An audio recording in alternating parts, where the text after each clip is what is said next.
जय श्री राम। आदरणीय मित्रों, मैं डॉक्टर कुमार गणेश, अंक ज्योतिषी और अंग ज्योतिषी, जयपुर राजस्थान से आप सभी का हार्दिक स्वागत करता हूं, वंदन करता हूं, अभिनंदन करता हूं। कैसे हैं आप? आशा ही नहीं अपितु हमें पूर्ण विश्वास है कि आप स्वस्थ हैं, सानंद हैं। आप पर हमारी कृपा त्रयी और हमारी कुलदेवी की कृपा सदैव बनी रहे। मित्रों, अभी इस वीडियो में हम आपके सामने लोकसभा चुनाव 2024 की कुछ बहुत रोचक बातें करने जा रहे हैं। और रोचक बातें यूं कि इस देश में जब भी लोकसभा चुनाव होते हैं तो कुछ राज्य ऐसे हैं जिन पर सबकी बड़ी तेज निगाहें रहती हैं। सबको ये रोचकता और उत्सुकता रहती है कि इन राज्यों का पलड़ा किधर झुकेगा, क्योंकि वे जो कुछ एक राज्य हैं वे इस देश की राजनीति में महत्वपूर्ण और निर्णायक भूमिका निभाते हैं। हमने पीछे अपने एक वीडियो में 80 लोकसभा सीटों वाले उत्तर प्रदेश की बात की थी और हमने उसमें बताया भी था आपको कि उत्तर प्रदेश में एनडीए गठबंधन बाजी मारेगा या फिर इंडिया गठबंधन, दोनों में से बाजी किसके हाथ लगेगी। मित्रों, इस वीडियो में हम आपके सामने ये बात करने आए हैं कि 40 लोकसभा सीटों वाले निर्णायक धुरी वाले पूर्व के राज्य बिहार में पलड़ा किस ओर रहेगा। बिहार गुणात्मक रूप से ही नहीं अपितु मात्रात्मक रूप से भी भारतीय राजनीति में बहुत बड़ी भूमिका सदैव से निभाता आ रहा है। इस चुनाव में भी सबकी नज़रें जमी हैं कि भाई यहाँ क्या मोदी का जादू चलेगा, क्या नीतीश कुमार का जादू चलेगा, क्या चिराग पासवान का जादू चलेगा, क्या जीतन राम मांझी का जादू चलेगा और क्या उपेंद्र कुशवाहा का भी जादू चलेगा। ये 5 नाम इकट्ठे हमने इसलिए लिए हैं कि इन पांचों की पार्टियां इस बार एनडीए के बैनर तले बिहार में चुनाव लड़ रही है। तो क्या इनका जादू चलेगा या फिर तेजस्वी यादव का जादू चलेगा, मुकेश साहनी का जादू चलेगा या मल्लिकार्जुन खड़गे और कांग्रेस का जादू चलेगा या कम्युनिस्ट दलों का जादू चलेगा। क्योंकि यहां महागठबंधन के तहत 5 दल चुनाव लड़ रहे हैं और प्रकारांतर से ये इंडिया गठबंधन ही है। बस महाराष्ट्र में इसका नाम महाविकास अघाड़ी हो जाता है, एनडीए का नाम महायुति हो जाता है और बिहार में इसका नाम महागठबंधन हो जाता है। मित्रों, आगे बढ़ने से पहले आपको ये भी बता दें कि सीटों के मामले में बात करने के लिए हमें आवश्यक होता है प्रत्याशियों के अंक मिल जाएं, नामांक मिल जाएं, जन्म के अंक मिल जाएं। तो कुछ के निजी रूप से मिले हैं। अधिकतर के इंटरनेट से जो जन्मांक मिले हैं वो काम में लिए गए हैं। अब हमारी गणना, हमारा आकलन हम आपके सामने रख रहे हैं, किंतु यदि किसी प्रत्याशी के इंटरनेट पर जो जन्मांक हैं वे वास्तविक जन्मांक से भिन्न हैं तो इन गणनाओं में हेरफेर भी हो सकता है।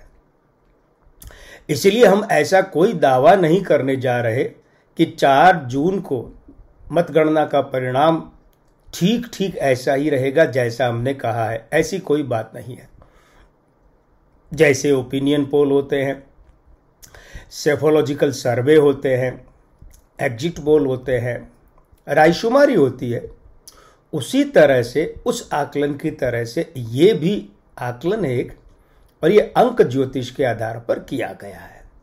हमारा उद्देश्य ये है कि आपके सामने इस पहलू को भी उजागर करें। ये विनम्र प्रयास है, आप इसे इसी रूप में लीजिएगा, ये कोई फतवा जारी नहीं कर रहे हैं। बिहार में जैसा हमने निवेदन किया आपसे कि कुल मिलाकर 40 लोकसभा सीटें हैं। अब यहाँ दोनों गठबंधन कितनी कितनी सीटों पर चुनाव लड़ रहे हैं, एक बार वो देख लीजिए। मतलब दोनों गठबंधन के भिन्न भिन्न दल। अब अगर महागठबंधन की बात करें तो 40 में से 26 सीटों पर राष्ट्रीय जनता दल यानी आरजेडी राजद लड़ रहा है। कांग्रेस पार्टी को 40 में से लड़ने के लिए 9 सीटें मिली हैं। सीपीआई एमएलएल इसे 3 सीटें मिली है लड़ने के लिए, और सीपीआई और सीपीएम को, वैसे तो उसका नाम सीपीआईएम है लेकिन बोलचाल में सीपीएम कहते हैं, इन दोनों दलों को एक एक सीट लड़ने के लिए मिली है। चुनाव लड़ने के लिए सीटों का बंटवारा महागठबंधन में इस तरह है। अब जहां तक एनडीए गठबंधन की बात करें तो एनडीए में भाजपा 40 में से 17 सीटों पर चुनाव लड़ रही है, और जनता दल यूनाइटेड यानी जेडीयू यानी जदयू ये इससे एक कम सीट यानी 16 सीटों पर चुनाव लड़ रहा है। एलजेपी पासवान को 5 सीटें मिली हैं, और जीतन राम मांझी की पार्टी HAM को 1 सीट मिली है। लड़ने के लिए उपेंद्र कुशवाहा की पार्टी RLM को भी 1 सीट मिली है। उपेंद्र कुशवाहा जनता दल में यूनाइटेड में थे, फिर अपनी RLP बनाई, RLSP, वापस जनता दल यूनाइटेड में आए, बड़े बड़े पदों पर रहे, फिर बाहर चले गए, एनडीए छोड़ के गए। मोदी सरकार में मानव संसाधन विकास राज्य मंत्री भी थे महेंद्रनाथ पांडे के साथ में उपेंद्र कुशवाहा, लेकिन एनडीए छोड़कर चले गए, फिर एनडीए में वापस आए। अब एनडीए के साथ में 1 सीट पर ये लड़ रहे हैं, और वो सीट है काराकाट। करेंगे हम, उसकी भी बात करेंगे। कुछ रोचक बातों के साथ चुनिंदा सीटों के समीकरणों की बात करते हैं कि वहां क्या समीकरण है। देखिए, एक दिग्गज हैं भाजपा के डॉक्टर संजय जायसवाल। अब ये 2014 में 2019 में भी जीते थे और इस बार भी खड़े हैं, और सीट का नाम है पश्चिम चंपारण। डॉक्टर संजय जायसवाल को एक अच्छा सुलझा हुआ और मंझा हुआ नेता माना जाता है। इस बार यहां से इनके लिए चुनावी लड़ाई को कठिन करने का प्रयास महागठबंधन की तरफ से हुआ है, और वो एक सीमा तक सफल भी हुआ है। इस बार डॉक्टर संजय जायसवाल के सामने चुनौतियां अधिक हैं, बड़ी हैं, जो कि सामने खड़ी हैं। लेकिन हमारा ये मानना है, हमारी ये गणना है कि डॉक्टर संजय जायसवाल ये सीट इस बार भी निकाल सकते हैं। कौन सी सीट, जरा देख लीजिएगा, याद रख लीजिएगा, पश्चिम चंपारण। अब बात करते हैं इसके बगल वाली सीट। वहां भाजपा का एक बहुत बड़ा चेहरा, मोदी मंत्रिमंडल के पूर्व कृषि मंत्री राधा मोहन सिंह मैदान में है। राधा मोहन सिंह कुछ राज्यों के सांगठनिक प्रभारी भी हैं। बड़ा नाम है, महत्वपूर्ण नाम है, केंद्रीय राजनीति में भी और बिहार की राजनीति में भी।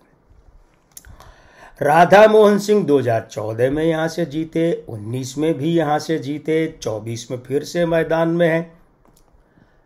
अब जहां पश्चिम चंपारण महागठबंधन में कांग्रेस के खाते में गई, एनडीए के साथ में वहां से कांग्रेस लड़ रही है, तो पूर्वी चंपारण की सीट ये महागठबंधन में वीआईपी विकासशील इंसान पार्टी मुकेश साहनी वाली उसे मिली है। हमारे हिसाब से यहाँ वीआईपी जो है पार्टी है वो कमज़ोर पड़ रही है और वो ढंग से लड़ाई भी नहीं बना पा रही है, बहुत निकट की कांटे की लड़ाई नहीं बना पा रही है। लड़ तो रही है महागठबंधन की तरफ से। हमें लगता है हमारी गणना से कि राधा मोहन सिंह यहाँ से तुलनात्मक रूप से, अपेक्षात्मक रूप से सरलता से सीट निकाल सकते हैं। शिवहर इस बार एक बड़ी उठापटक वाली सीट रही। हुआ ये कि 2019 में ये सीट एनडीए में भाजपा को मिली थी और भाजपा की रमा देवी यहां से जीती थी। अब इस बार ये हुआ कि जब एनडीए में सीटों का बंटवारा हुआ तो ये सीट जदयू जेडीयू को मिल गई। तो भाजपा की निवर्तमान सांसद रमा देवी बैठे बिठाई घर बैठ गई, उनका टिकट कट गया। अब हुआ ये कि पिछले कुछ समय से जेल में बंद बाहुबली गोपालगंज के जिला कलेक्टर कृष्णिया की हत्या के आरोपी पहले फांसी की सजा पाई, फिर आजीवन कारावास पाया। और आनंद मोहन सिंह की हम बात कर रहे हैं, उनके नीतीश कुमार से समीकरण सुधरे तो नीतीश कुमार ने कानून ही बदल दिया और बदले हुए कानून के तहत आनंद मोहन सिंह जेल से बाहर आ गए। अब आनंद मोहन सिंह जो हैं ये तो चुनाव लड़ नहीं सकते। ऐसे में वैशाली से सांसद रही इनकी पत्नी लवली आनंद को जेडीयू ने शिवहर से मैदान में उतार दिया। लवली आनंद, क्षमा कीजिएगा, लवली आनंद जी के बारे में हम आपसे अधिक विश्वसनीय ढंग से उनके राजनीतिक मामले में बोल सकते हैं, क्योंकि दिल्ली के वेस्टर्न कोर्ट के हमारे कक्ष में लगभग 3.5 घंटे की कुछ वर्ष पहले इनसे जो चर्चा हुई, ज्योतिषीय परामर्श हमने इन्हें दिया, मार्गदर्शन दिया, तो वो सारे अंक हमें ध्यान में, और हमने अच्छी तरह से कहा था इनके एक बेटे के लिए कि अभी इसे चुनाव लड़वाइए, आप मत लड़ने की सोचिए। और बाद में वही बेटा उनका आज विधायक है, 2020 के चुनाव में वो जीता था।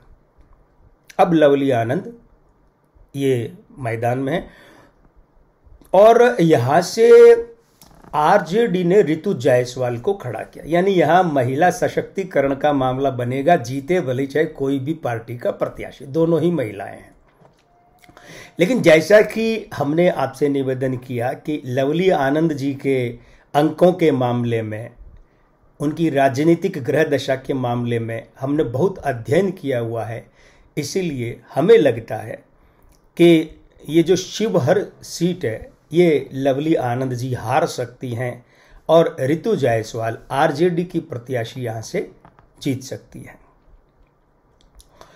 झंझारपुर की बात करें तो ये एक वो सीट है जो वीआईपी पार्टी को दी गई है। तो 6 दल लड़ रहे हैं ना महागठबंधन में, आरजेडी, कांग्रेस, सीपीआई, सीपीएम, सीपीआई, एमएलएल और वीआईपी। तो वीआईपी की तरफ से यहां सुमन कुमार मैदान में है। अब सुमन कुमार के अंकों की स्थिति है कि जेडीयू के रामप्रीत मंडल के सामने वे पिछड़ते, बल्कि अच्छे खासे पिछड़ते दिख रहे हैं। इसका मतलब यहां से रामप्रीत मंडल जीतेंगे, सुमन कुमार वीआईपी पार्टी के यहां से हारेंगे। अररिया का मामला आरजेडी के लिए थोड़ा ज्यादा संवेदनशील है। आरजेडी ने यहां से शाहनवाज आलम को टिकट दिया है और शाहनवाज आलम का मार्ग रोकने के लिए निवर्तमान सांसद भाजपा के प्रदीप कुमार सिंह मैदान में है। अब कौन किसका रास्ता रोक पाएगा, कौन किसे लोकसभा में पहुंचने से रोक पाएगा, इसके लिए जब आकलन किया गया तो वो आकलन ये कहता है इस बार प्रदीप कुमार सिंह लोकसभा नहीं पहुंच पाएंगे। इस बार उनकी जगह पर आरजेडी के शाहनवाज आलम लोकसभा पहुंच सकते हैं। किशनगंज एक ऐसी सीट है कि जहां पर जेडीयू ने भी मुस्लिम प्रत्याशी खड़ा किया है और कांग्रेस की तरफ से तो निवर्तमान सांसद मोहम्मद जावेद मैदान में है ही। कांग्रेस ने अपना दाव उन पर लगाया। अब यहां मुजाहिद आलम जेडीयू के वे संघर्ष को कड़ा बनाते नजर आ रहे हैं और ऐसा लग रहा है कि वे नाकों चने भी चबवा सकते हैं कांग्रेस के मोहम्मद जावेद को, जो कि अभी सांसद हैं, निवर्तमान सांसद हैं। लेकिन मित्रों, ये बात भी सत्य है कि लड़ाई चाहे कितनी निकट की हो, कांटे की हो, मगर जीतेगा तो एक ही व्यक्ति। दोनों प्रत्याशी तो जीत नहीं सकते। पर विजय का अंतर भले चाहे 1 वोट से हो, बहुत कम हो, 2-4 हजार से हो, एक ही जीतेगा। तो वो जो अंतिम गणना है, अंतिम निष्कर्ष, हमें लगता है कि किशनगंज से कांग्रेस के मोहम्मद जावेद जीतेंगे, वे अपनी सीट बरकरार रखेंगे। एक ऐसी सीट है मित्रों कि जहां एक बड़ा चेहरा 2009 में यहां से सांसद था, 14 में वो लड़े, 2019 में लड़े, 2024 में मैदान में है और उनके ही कहे के अनुसार संभवतः ये चुनाव उनके जीवन का अंतिम चुनाव है, ऐसा उनका कहना है। मान भी सकते हैं क्योंकि उम्र के अब उस मोड़ पर वे पहुंचे हैं कि 5 साल बाद उनका चुनाव लड़ना कठिन लग रहा है। ये वो चेहरा है कि जिसने पीए संगमा और शरद पवार के साथ मिलकर कांग्रेस से बगावत की और नेशनलिस्ट कांग्रेस पार्टी यानी राष्ट्रवादी कांग्रेस पार्टी यानी एनसीपी या राकांपा बनाई। फिर ये हुआ कि ये कांग्रेस में आ गए पीए संगमा के देहांत के बाद। जब शरद पवार ने कांग्रेस का साथ दिया तो पीए संगमा भी अलग हो गए, उन्होंने एनपीपी नेशनल पीपुल्स पार्टी बनाई और ये आ गए कांग्रेस में थोड़े समय बाद। इनका नाम है तारिक अनवर, बड़ा नाम है, बड़ा चेहरा है, भारतीय राजनीति में महत्व रखता है, कोई ऐरगैरा नाम नहीं है। तारिक अनवर के सामने 2014 में भी यहां से दुलाल चंद्र गोस्वामी जीते थे, 19 में भी उनके सामने दुलाल चंद्र गोस्वामी जीते थे, जेडीयू के हैं, और 2024 में एक बार फिर चुनावी लड़ाई इन्हीं दोनों के बीच हो रही है। और हमें लगता है कि परिणाम भी यही रहेगा जो पिछले 2 चुनाव में रहता आया है, यानी जेडीयू के दुलाल चंद्र गोस्वामी कटिहार सीट से तारिक अनवर और कांग्रेस और महागठबंधन को एक बार फिर से पराजित कर सकते हैं। पूर्णिया पूरे देश में चर्चा का विषय बन गई। इस सीट के इतने चर्चे हुए हैं, हो रहे हैं, नजर है प्रेस की, मीडिया की, लोगों की, राजनेताओं की, पूरे देश की, कि यह तय करना कठिन हो रहा है कि यहां जीतेगा कौन। किसी समय में बिहार की राजनीति में एक बड़ा नाम हुआ करता था, राजेश रंजन। वैसे इस नाम से ज्यादा इन्हें पप्पू यादव के नाम से जाना जाता है। ये एक बार मधेपुरा जाकर भी लड़ लिए थे, हालांकि वहां से हार गए थे, मगर ये मूलतः पूर्णिया की रणभूमि के इस क्षेत्र के ही हैं। यही इनका राजनीतिक क्षेत्र है। सांसद भी रहे हैं, दमदार नाम है, बड़ा नाम है, बड़ा कद है। पद अभी इनके पास कुछ नहीं। इन्होंने कुछ समय पहले क्या किया कि आरजेडी से प्रयास किया एक टिकट मिल जाए, नहीं मिला। उसके बाद इन्होंने अपनी पार्टी जो अलग बनाई थी उस पार्टी का विलय कांग्रेस में कर दिया, इस उम्मीद में कि कांग्रेस तो वहां से टिकट देगी ही देगी। कहां से? पूर्णिया से। लेकिन इनका जो कहना है और जो अंदर खाने की खबरें आ रही है वो ये कह रही है कि भाई कांग्रेस ने आरजेडी के दबाव में, लालू प्रसाद यादव के दबाव में पप्पू यादव को पूर्णिया से टिकट नहीं दिया, क्योंकि लालू यादव चाहते नहीं कि पप्पू यादव पूर्णिया से चुनाव लड़े। इसीलिए ही तो लालू यादव ने बीमा भारती जो जेडीयू छोड़कर गई, उन्हें गठबंधन में सीटें तय होने से पहले ही पूर्णिया का टिकट दे दिया। यानी वो पहले ही प्रकट कर चुके थे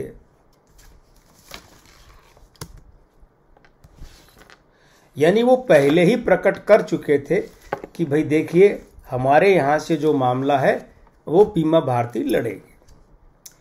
तो अब लड़ाई जेडीयू ने संतोष कुशवाहा को मैदान में उतारा है और आरजेडी ने बीमा भारती और पप्पू यादव निर्दलीय के रूप में मैदान। इस त्रिकोणीय महासंघर्ष में हमें ऐसा लगता है कि पूर्णिया से निवर्तमान सांसद जेडीयू प्रत्याशी संतोष कुशवाहा जीत जाएंगे।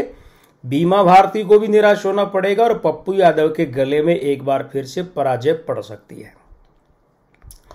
दरभंगा का जहां तक मामला है, गोपाल जी ठाकुर इस बार ललित यादव से पिछड़ेंगे, हमें ऐसा दिख रहा है, वे जीत नहीं पाएंगे।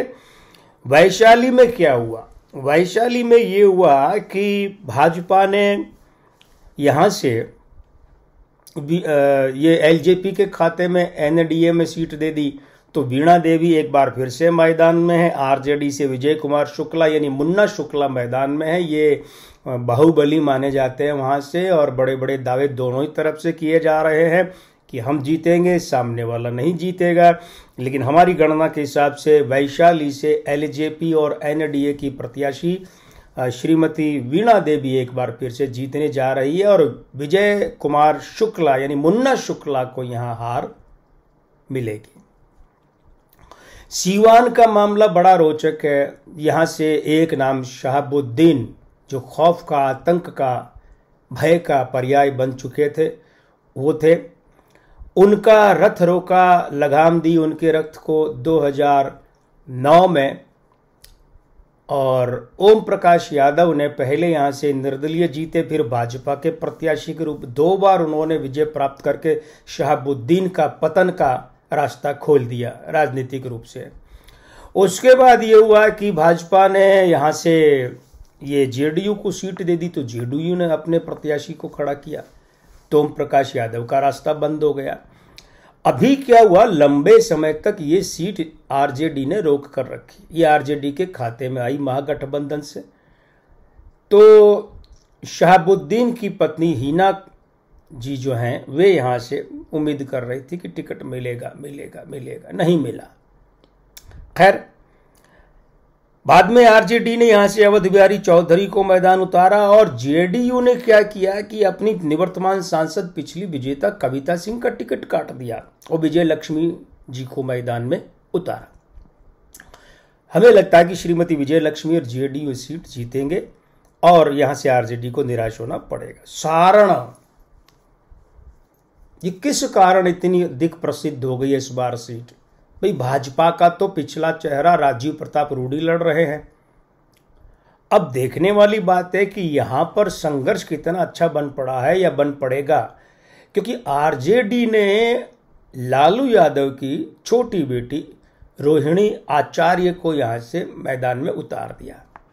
वे सिंगापुर से, जहां वे रहती हैं परिवार समेत, लौटी और सिंगापुर से लौटकर रोहिणी ने यहां पर्चा भरा, चुनाव लड़ रही हैं, पूरे दमखम से लड़ रही हैं। ऐसा भी नहीं है कि नाम मात्र का, पूरे जोर से चुनाव लड़ रही हैं दल बल के साथ। लेकिन हमें लगता है कि राजीव प्रताप रूडी यहां से जीतेंगे और रोहिणी को हार का सामना करना पड़ेगा। हाजीपुर भी एक ऐसी सीट रही जो बहुत चर्चा में आई, इतनी चर्चा में आई कि यहां से जो एलजेपी टूटी उसका एक धड़ा इधर खड़ा, पशुपति कुमार पारस, रामविलास पासवान के छोटे भाई और चिराग पासवान के चाचा के साथ वो सब पलटकर इधर आ गए और एनडीए ने चिराग वाली पार्टी एलजेपी को 5 सीटें दे दी। पशुपति पारस के खाते में एक भी सीट नहीं। चिराग ने कह दिया कि हाजीपुर से मैं लड़ूंगा, जबकि पिछली बार यहां से पशुपति कुमार पारस जीते थे। अब चाचा भतीजे में सीट की लड़ाई में ये अंततोगत्वा सीट गई चिराग के खाते में और पिछली बार जमुई से जीते हुए चिराग पासवान इस बार हाजीपुर से लड़ रहे हैं। सामने जहां तक उनके मामला है, आरजेडी ने शिवचंद्र राम को खड़ा किया। हमें ऐसा लगता है कि चिराग आसानी से जीत जाएंगे, सीट भले ही बदल ली हो लेकिन जीत जाएंगे। उजियारपुर में भाजपा का बड़ा चेहरा नित्यानंद राय, पूर्व प्रदेशाध्यक्ष मैदान में है, कोई मामूली बात नहीं है। निवर्तमान सांसद भी हैं। सामने आलोक कुमार मेहता आरजेडी के हैं, लेकिन आलोक कुमार को यहाँ पराजय मिलेगी और नित्यानंद राय ऐसा लगता है कि एक बार फिर से जीतेंगे और इस बार की जीत उन्हें पुख्तगी से, मजबूती से खड़ा कर देगी। समस्तीपुर सीट बड़ी चर्चा का विषय है। यह बड़ा रोचक मामला है। आप पूरी बात सुनेंगे तो आप भी कहेंगे कि बहुत रोचक है भाई, ये तो कैसे।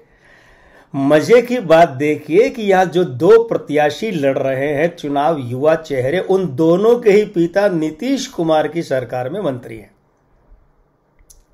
हुआ ये कि यहां से ये जो सीट है ये महागठबंधन में कांग्रेस के खाते में गई है और एनडीए में एलजेपी के खाते में। अब एलजेपी ने क्या किया कि यहां से नीतीश सरकार के मंत्री अशोक चौधरी की पुत्री शांभवी चौधरी को मैदान में उतार दिया। कांग्रेस की तरफ से क्या हुआ कि यहां से मैदान में नीतीश सरकार के मंत्री महेश्वर हजारी के पुत्र सनी हजारी मैदान में आ गए। तो दोनों के पिता नीतीश सरकार में मंत्री है, लेकिन दोनों आपस में एक दूसरे के विरुद्ध लड़ रहे हैं।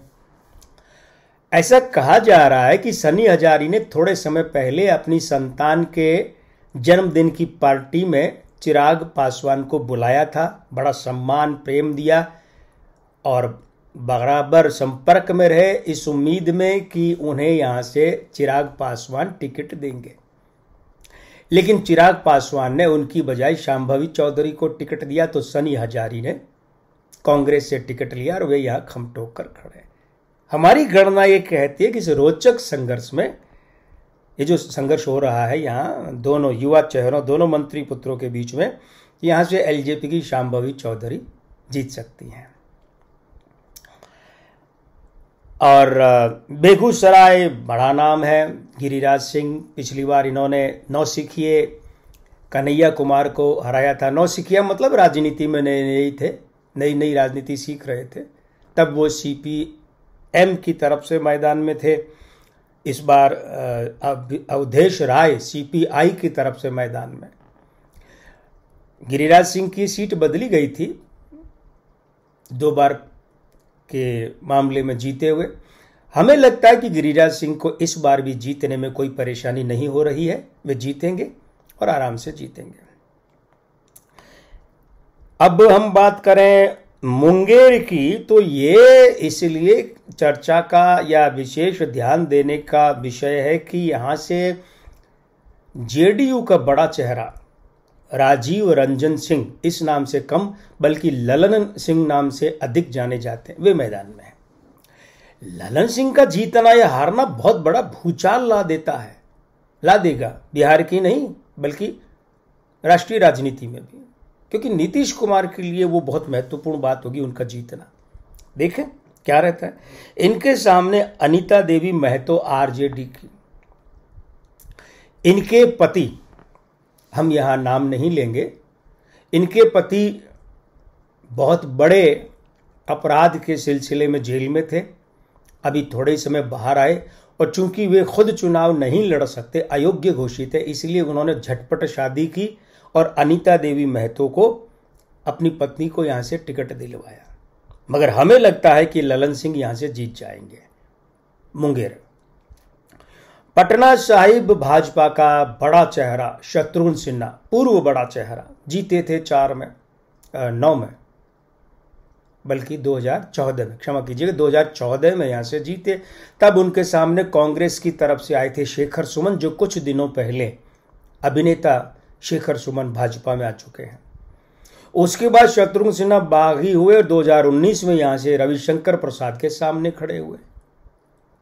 अब हुआ ये कि इस बार फिर रविशंकर प्रसाद हैं और हमें लगता है कि प्रसाद यहां से आराम से जीत सकते हैं। इसके अलावा अगर हम बात करें तो पाटलिपुत्र से रामकृपाल यादव भाजपा की तरफ से मैदान में है, लगातार तीसरी बार, 14 में जीते, 19 में जीते और अब भी मैदान में। सामने से वही तीसरी बार संघर्ष के लिए लालू प्रसाद यादव की बड़ी बेटी मीसा भारती मैदान में है। अब यह है कि हमारे हिसाब से इस बार फिर मीसा को निराश होना पड़ेगा। उनकी हारने की हैट्रिक होगी और रामकृपाल यादव की जीतने की हैट्रिक होगी। आरा, जल्दी से एक आध बात और कर लेते हैं। आरा में भाजपा का बड़ा चेहरा पूर्व नौकरशाह आर.के. सिंह लगातार तीसरी बार मैदान में गृह सचिव रहे थे और उनके सामने सीपीआई एमएलएल के सुदामा प्रसाद मैदान में, यहां से आर.के. सिंह जीतेंगे। तो बक्सर एक वो लोकसभा सीट है जहां भाजपा ने न जाने क्या सोचकर अश्विनी चौबे का टिकट काटा। बाद में वे तो मीडिया के सामने रो पड़े थे। अब उनके आंसू किस पर असर करेंगे, भाजपा पर या फिर सामने आरजेडी प्रत्याशी उन पर, किसे नुकसान पहुंचाएंगे? भाजपा ने यहां से मिथिलेश तिवारी को मैदान में उतारा और आरजेडी ने सुधाकर सिंह को मैदान में उतारा। हमारे हिसाब से ये अश्विनी चौबे के आंसू भारी पड़ेंगे यहाँ भाजपा और एनडीए पर, और यहाँ से महागठबंधन और आरजेडी प्रत्याशी सुधाकर सिंह जीत सकते हैं। यानी भाजपा के हाथों से ये सीट, बक्सर की सीट छिन सकती है। ये बड़ा झटका भाजपा के लिए, मामूली बात नहीं है ये छीनना। एक मजेदार समीकरण बन गया है काराकाट। काराकाट सीट पर यह बन गया कि यहां से भोजपुरी फिल्म अभिनेता और गायक पवन सिंह निर्दलीय के रूप में खम ठोक कर आ गए हैं मैदान में। देखने वाली बात यह है कि यहां से आरएलएम यानी एनडीए के सहयोगी दल, एनडीए में भाजपा के सहयोगी दल के मुखिया उपेंद्र कुशवाहा मैदान में, और सीपीआई एमएलएल से राजू राम सिंह मैदान में। तो पवन सिंह क्या ये सीट निकाल पाएंगे, या पवन सिंह सीपीआई एमएलएल के राजू राम सिंह को हानि पहुंचाएंगे, या आरएलएम के उपेंद्र कुशवाहा को हानि पहुंचाएंगे? पवन सिंह को भाजपा ने पश्चिम बंगाल से, आसनसोल से बिल्कुल शुरू में ही टिकट दे दिया था, लेकिन उन्होंने लड़ने से मना कर दिया। अब यहां से उतरे। हमारी गणना ये कहती है कि पवन सिंह को भी जीत से दूर रहना पड़ेगा, निराश होना पड़ेगा, और उपेंद्र कुशवाहा को भी। ये सीट सीपीआई एमएलएल के राजू राम सिंह जीत सकते हैं, जीतेंगे बल्कि, और पवन सिंह और उपेंद्र कुशवाहा हारेंगे। ये सीट का नाम काराकाट। अब एनडीए में भाजपा का एक और सहयोगी दल है, वो है HAM, हिंदुस्तान आवामी मोर्चा। जीतन राम मांझी इसके मुखिया है, मैदान में है। आरजेडी से कुमार सर्वजीत है, लेकिन ये जीत कुमार सर्वजीत को ही मिलेगी, जीतन राम मांझी को नहीं। जीतन राम मांझी जो कि बिहार के पूर्व मुख्यमंत्री भी हैं, वे यहां से चुनाव हारेंगे। बस 2 सीटों की, बल्कि 1 सीट की बात करते हैं, एक की तो हो गई। नवादा ये वो सीट है कि पिछली बार यहां से एनडीए में एलजेपी को आवंटन मिला था, इस बार यहां से भाजपा लड़ रही है। भाजपा ने क्या किया, प्रदेश की राजनीति के एक बहुत बड़े नाम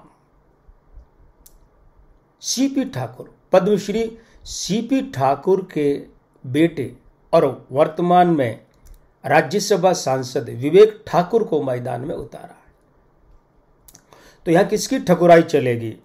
भाई देखिए, हमारा गणित ये कह रहा है कि भाजपा के प्रत्याशी विवेक ठाकुर यहां से जीत सकते हैं, और ये जीत उनके चेहरे पर प्रसन्नता ला सकती है।